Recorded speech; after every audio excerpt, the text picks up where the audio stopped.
حمادي هناك عديد التحفظات سي حمادي على مثلا على الارقام تاع مواطن الشغل، وتحفظات على الغيابات، وتحفظات على الحلول اللي اتخذوها من غير ما تقدموا مشاريع واضحه فيه. هذا شنو ردك سي حمادي انت مباشره على اموال 5 فاز؟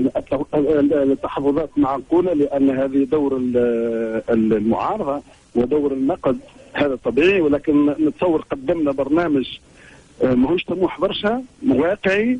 احنا قلنا سوف نبدا بهذه الاجراءات السريعه، ووضعنا لها اولويات. من اولوياتها هذا فض ملف الضحايا والجرحى والمظلومين، وهذا سوف ننجزه في بضع اشهر انا متاكد. قضيه الشغل، وهي معركه كبيره لابد ان ادارتها. ما قلناش باش نشغلوا كل طلبات الشغل 700,000 من سوف نبدا وسوف نوسعها ونجد كل الاليات. اذا سنبدا في هذا الملف فورا. كذلك الجهات المحرومه من بنيه تحتيه، الطرقات، المستشفيات، كل هذه امكانيه. هذا البعض منها بدا هو حتى من عام الفرد سوف ننجزها، وسنضيف عليها اجراءات عمليه خاصه للجهات المحرومه.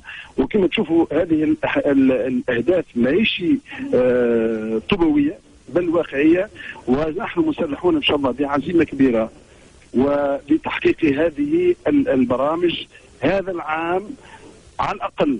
انا نقول نبدا فيها شوط كبير وسنتركها لمن يخلفنا ان شاء الله، وسوف بعون الله يدخل في الاصلاحات العميقه. الغيابات يا حمادي، الغيابات شنو؟ الغيابات اليوم كما تسمعنا 3 غيابات في تركيبه الحكومه. شنو حسين وصل متاخر، حسين ناسي، والغيبة الأخرى ظهر لي معذورة ربما لغياب، وكما نقولوا في الدارجة الغايب عنده عذره. سوف